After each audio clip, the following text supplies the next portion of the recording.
সবার এত রিকোয়েস্টে ইসরার আক্তের ভিডিও নিয়ে চলে আসলাম। আক্তে আমরা কি করেছি না করেছি সবকিছু নিয়ে থাকছে আজকের এই ভিডিওতে। হ্যালো এভরিওয়ান, আসসালামু আলাইকুম। ঈদের পরপরই হচ্ছে ওর আক্তের অনুষ্ঠানটি হয়েছিল, তাই আমার ঈদের ড্রেসটি ওর আক্তে পরেছিল। নিজেকে রেডি করার জন্য নিশা আপুর বাসায় চলে গিয়েছিলাম। নিশা আপু বলেছিল সে আমাকে সাজিয়ে দিবে, আর সে অনেক সুন্দর করে সাজিয়ে দিয়েছিল আমাকে। নিশা আপুর পেজের লিঙ্কটা আমি ক্যাপশনে দিয়ে দিব, আপনারা চাইলে তার কাছে সাজতে পারবেন। ইসরার বাসায় এসে দেখলাম লাল টুকটুক একটা শাড়ি পরে ও সুন্দর করে সাজুগুজু করে বসে আছে। মাশাআল্লাহ, ওকে অনেক সুন্দর লাগছিল। আর এদিকে ফুলটা নিয়ে আমি ছাদে চলে যাই। এরপরে আমি একটু ওদের সাথে ভিডিও করে নেই। আসরবাদ মসজিদে ওদের বিয়ে পড়ানো হয়েছে, আর রাতের বেলা হচ্ছে এখানে একটু জাস্ট ডেকোরেশন করে ফটোশুট করা হয়েছিল, আর ফ্যামিলির সবাইকে নিয়ে হচ্ছে এই অনুষ্ঠানটি করা হয়েছিল। এখানে হচ্ছে একটা দুর্ঘটনা ঘটে যায়, পিছন থেকে এত পরিমাণ বাতাস আসছিল যার কারণে স্টেজের এই জিনিসটা নষ্ট হয়ে যাচ্ছিল। পরে সবাই মিলে ঠিক করে নেয়। আমরা তো অনেক বেশি ভয় পেয়ে গিয়েছিলাম। কি হলো, আসলে ছাদে অনেকটাই বাতাস ছিল, যেহেতু 5 তলার ছাদ, অনেক পরিমাণ বাতাস ছিল, আর সবাই মিলে একদম অবাক হয়ে গিয়েছিলাম। আর এদিকে হচ্ছে রান্না বান্না চলতেছিল, সবাই মিলে বসেছিলাম, জাস্ট ঘরোয়া আয়োজন করা হয়েছিল। এরপর আমি হচ্ছে আমার নিজের একটু ভিডিও করে নিই। আর ওই দিন আমাকে কেমন লাগছিল কমেন্ট করে জানাবেন কিন্তু। আর পাশে ছিল ইভা আপু, তাকে নিয়ে একটু ভিডিও করে নিই। আপুটা কিন্তু মাশাআল্লাহ অনেক বেশি সুন্দর আর খুবই ফ্রেন্ডলি। আমরা একসাথে অনেক বেশি মজা করেছি। তারপরে পাশে ছিল তোয়া, আমার একটি ছোট্ট বোন। তো ও কিন্তু মাশাআল্লাহ অনেক বেশি কিউট। আর আমরা সবাই মিলে এভাবে অনেক বেশি মজা করেছি ইসরার বিয়েতে। আমার হাতে আমার পেজের অর্গানিক মেহেদি দিয়েছি, মেহেদি বাই ইমো পেজে। এরপর আমি একটু লাইটিং এর ভিডিও করছিলাম, অনেক বেশি সুন্দর লাগছিল। দেখতে পাচ্ছেন উপরে কিন্তু লাইটিংটা অনেক বেশি সুন্দর, রাতের বেলা আরো সুন্দর লাগছিল। সবাই মিলে এভাবে বসেছিলাম আর সবাই অনেক এনজয় করতেছিলাম। এরপর হচ্ছে আমি ইভাপুর সাথে কি যেন বলতেছিলাম, মনে নেই। তারপর হচ্ছে সবাই মিলে একসাথে বসে ইসরার সাথে একটু ভিডিও করে নিই। আমাদের কাজিনরা কিন্তু এখানে সবাই আছে, সবাই কি মাশাআল্লাহ অনেক সুন্দর লাগছে। ইসরার জন্য সবাই আপনারা অনেক দোয়া করবেন, যেহেতু ওর বিয়ে হয়ে যাচ্ছে, নতুন জীবনে পা দিচ্ছে। আমার বিয়ে হওয়ার পরপরই অনেক কাজিনের বিয়ে হয়ে যায়, ইসরারও বিয়ে হয়ে গেল।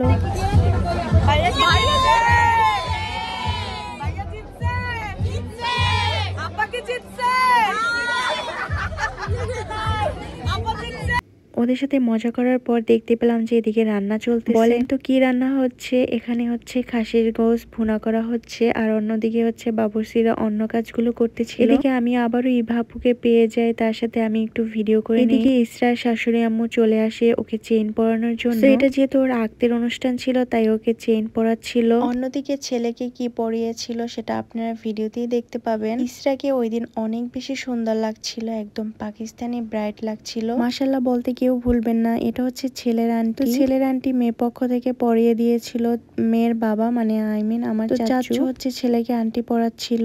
আন্টিটা অনেক বেশি সুন্দর ছিল। রাতের বেলা যেহেতু অনুষ্ঠানটি হয়েছিল, ওয়েদারটা খুবই ভালো ছিল, আর ওই দিন অনেক বেশি বাতাস ছিল, যার কারণে খুবই ভালো লাগছিল। সবাই মিলে এভাবে বসেছিলাম, আর এদিকে আমরা গল্প করতেছিলাম। সো দেখতে পাচ্ছেন অনেক সুন্দর করে ডেকোরেশন করেছিল। আর এদিকে লাইটিংটার কথা নাই বললাম, লাইটিংটা অনেক বেশি সুন্দর হয়েছিল, আর রাতের বেলা এত পরিমাণ সুন্দর লাগছিল যে কি বলবো, আপনারা দেখেই বুঝতে পারতেছেন। এরপর সবাই হচ্ছে একটু ভিডিও টিডিও করছিল, ফটোশুট করছিল, করা শেষ হয়ে যায়। এরপর আমি একটু নিচে চলে আসি কাজে। এদিকে হচ্ছে ওর বেডটা সাজিয়ে নিই আমরা। বেডটা সাজানো কেমন হয়েছে কমেন্ট করে জানাবেন।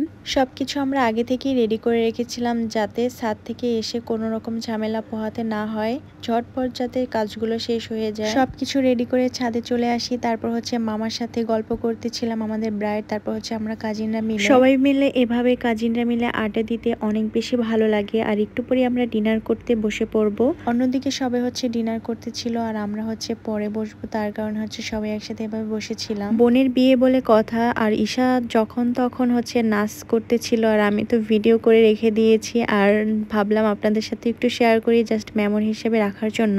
আমার পরিবারের বোনগুলা ওরা খুবই ফ্রেন্ডলি, আর আমরা এভাবে একসাথে হলে অনেক বেশি মজা করি। সবাই সবার সাথে খুবই ফ্রেন্ডলি, আর ছোট বড় কোনো ভেদাভেদ নেই, সবাই একসাথে অনেক বেশি এনজয় করি। এদিকে আবার মামা কি নিয়ে যেন হাসতেছিল, কি আর বলবো। তারপর হচ্ছে আমরা একটু পরেই খেতে বসবো। অন্যদিকে ইসরার হাজবেন্ডের ফ্রেন্ডরা একসাথে বসে গল্প করতেছিল, আর আমি আমরা মেয়েরা বসে একসাথে গল্প করতেছিলাম। এরপর আমরা খাবার খেতে বসে পড়ি। আমার কাজিন, তারপর হচ্ছে আমাদের বিয়াই, আই মিন হচ্ছে রুদ্রর ফ্রেন্ড, মানে ইসরার হাজবেন্ড। তো সবাই মিলে একসাথে এভাবে খেতে বসি। খাবারের আইটেমে ছিল খাসির গোশ দিয়ে বিরিয়ানি, আর তার সাথে ছিল এক পিস রোস্ট, আর তার সাথে ছিল শসা থেকে শুরু করে পানি, 7 আপ, তারপর হচ্ছে ডিমের কোরমা। খাবারটা অনেক বেশি মজা ছিল, আমরা খুবই মজা করে খেয়েছিলাম আলহামদুলিল্লাহ। ভিডিওটি লং হয়ে যাচ্ছে তাই আর শেয়ার করতে পারলাম না। পার্ট 2-তে আপনাদের সাথে ভিডিওটি শেয়ার করব। তো দেখা হচ্ছে নেক্সট ভিডিওতে। সবাই ভালো থাকবেন, সুস্থ থাকবেন। আসসালামু আলাইকুম।